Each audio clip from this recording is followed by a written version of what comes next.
Hello, good day mabuhay. This is your channel and I am Sir Chef, ready to serve you with an informative and talkative session about English language.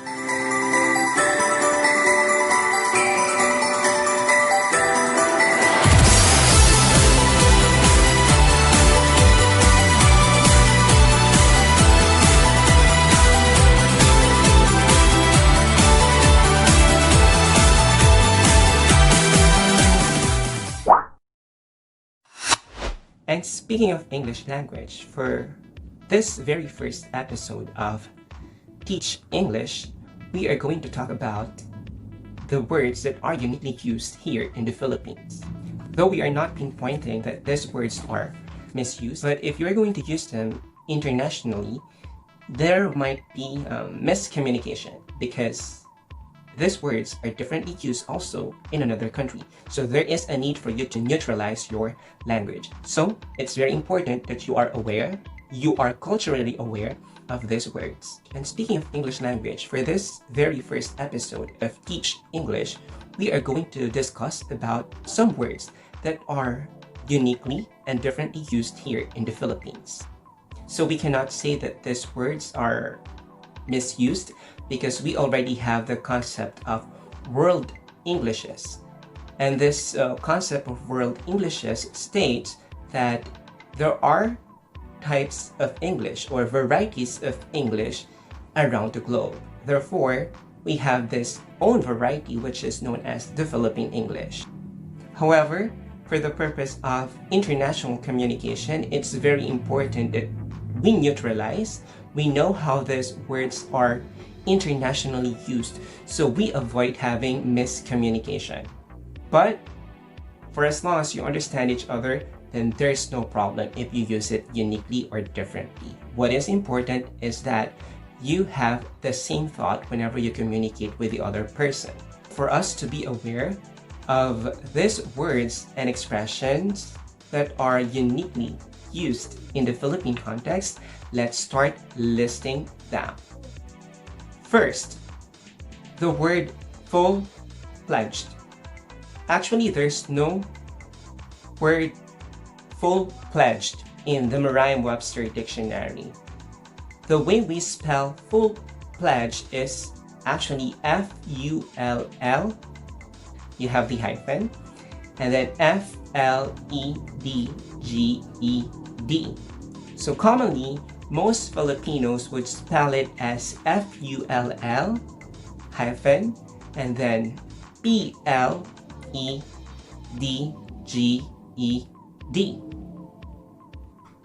So at this point, you already know which one is the correct spelling. So I repeat, it is full-fledged.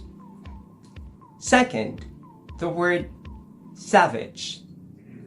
The word salvage in the Philippines is used to indicate or to express that somebody or someone is killed, okay? Which is actually very far and very opposite from its international meaning, which means to save. So the word salvage could be used both as a noun or a verb. If it's a verb, it's an action that indicates that you saved someone or something. If it's a noun, it refers to something or someone that has been saved. Again, the word savage. So minsan dito sa Pilipinas, ginagamit yan to indicate like someone who has been killed or someone who is murdered. Like na-salvage si ganyan, na-salvage si ganito. Okay, but for international meaning, I would like to repeat and to emphasize the word salvage is actually the opposite. It means to save. Next on the list, we have the word traffic. O ayan, madalas na ginagamit to state that we have a very heavy traffic, like when you are in the middle, okay, of a traffic jam, for instance. Okay, maraming mabagal ang takbo ng mga sasakyan. Okay, you would say it's traffic. Okay, but again, for international standards, the word traffic means flow of vehicles. Mabilis o mabagal ang takbo ng mga sasakyan, then there is traffic. There will always be traffic. because it refers to the flow of vehicles. Now, how do we differentiate between the two? Maybe you could say there's a heavy traffic. Okay, there is a smooth flow of vehicles. Okay, so that's how we state it. Okay, that's how we state it in the international arena. Next, we have the word advice with an S and advice with a C, which these two words are commonly interchanged. Okay, they sound the same, but what is different is that when you write them down, you should know the difference between advice with an S and advice with a C. Advice with an S is an action word. So it is a verb. Like if I advise you, okay, the word advice there is spelled with S. Okay, while on the other hand, the word advice with a C refers to a recommendation. It's a noun. Okay, ito yung binabanggit natin na payo. Okay, payo, like you were given advice by someone, then payo yon. So that's how we differentiate between advice and advice. Like I advise you, that's letter S, with an advice, that's with a C. Next, we have for a while. Ayan. Madalas pag sumasagot tayo ng telepono, you would say for a while. Okay? Like if you do not know the answer, you want to ask someone to confirm your message, okay, to the person you are talking to, and then you would reply to the person, for a while, sir. Well, in the international arena, okay, here in the Philippines, by the way, it's no problem because it means just a minute. Okay, in the Philippines. But if you're going to speak to a foreigner or some, let's say for instance, someone who lives in the US, when you say for a while, when you reply for a while, they will be stressed. These people will be stressed, okay, because for a while means a very long time. Maybe, and I would suggest, not just maybe, if you will be speaking with foreign people, instead of saying for a while, you use just a minute, sir. Okay, just a minute, ma'am. For a minute, ma'am. Okay? Next, the words celebrant and celebrator. Madalas na ginagamit kapag may nagpa-birthday, we have the birthday celebrant. Okay? But do you know that the word celebrant is originally used to refer to a priest who celebrates the Mass? So ano ngayon ang tawag kapag halimbawa ikaw ay nagsa-celebrate ng iyong birthday? Anong tawag sa iyo? Then you are the birthday celebrator. Okay? So that's celebrant and then celebrator. So if it's your birthday today, then you are the birthday celebrator. And we have the priest, okay, from the church who is labeled as the Mass celebrant. Next, we have trainer, as in Trainor. Okay, the difference between ner and nor. Trainor. Alin ba ang tama? Which one is correct? In your dictionary, you will never find the word trainer. Pero madalas na ginagamit yan dito sa Pilipinas na kapag ikaw nagtitrain sa isang bata, or let's say for instance, you are coaching someone, then you are the trainer. And they would name at the back, okay, yung print, ilalagay nila sa likod, Trainor, which is actually very ungrammatical because there's no such word in the dictionary as trainer. So for the purpose of being technical, for the purpose of technical writing, for the purpose of working, let's say for instance in the office, okay, you have to use the word trainer. You are the trainer, not the trainer. Okay, next we have the word follow up, okay, which is a verb phrase. We have follow up, two words. And then the compound word follow up, as in follow, and then hyphen, and then up. So that word is hyphenated. They sound the same, okay, they have the same words, but the other one, okay, the two word follow up is actually a verb.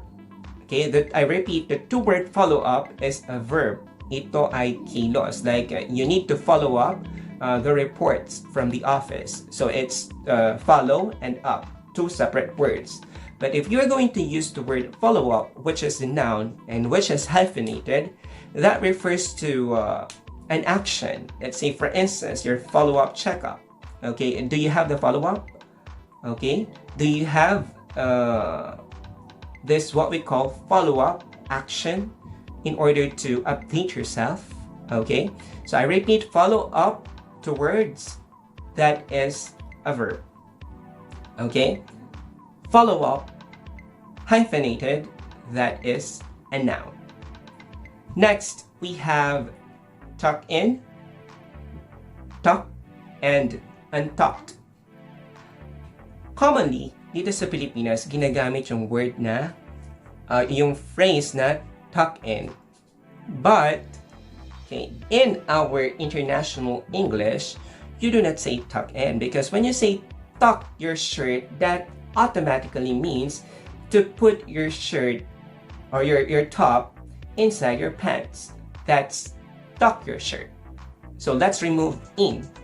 Okay, but I repeat, here in the Philippines, it's commonly understood that way. So there's nothing wrong with that because we have this Philippine variety of English. But I repeat, and I would like to emphasize, if you will be speaking to people abroad, okay, if you will have international transactions, we need to be particular in neutralizing our language. And we need to understand that our English is different, okay?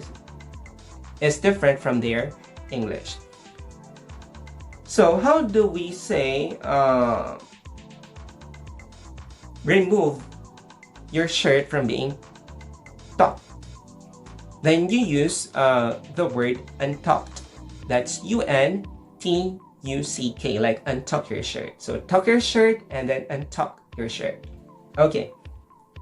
Next, we have, ito yung nakakalito, fill in, fill out, and fill up. Sa Pilipinas, kapag sasagutan mo ang form, ang sasabihin sa'yo, fill upan mo to. Okay? Fill up this one. Fill up this form. But in international standard, when we say fill up, it means to put something into an empty space. Like, you fill up the balloon with air. You fill up the container with water. That's fill up. Now, what do we use to indicate that the person has to finish, to complete, accomplish the form? So if you want to accomplish the form and you need to indicate information, what you need to do is to fill out the form. Again, fill out the form.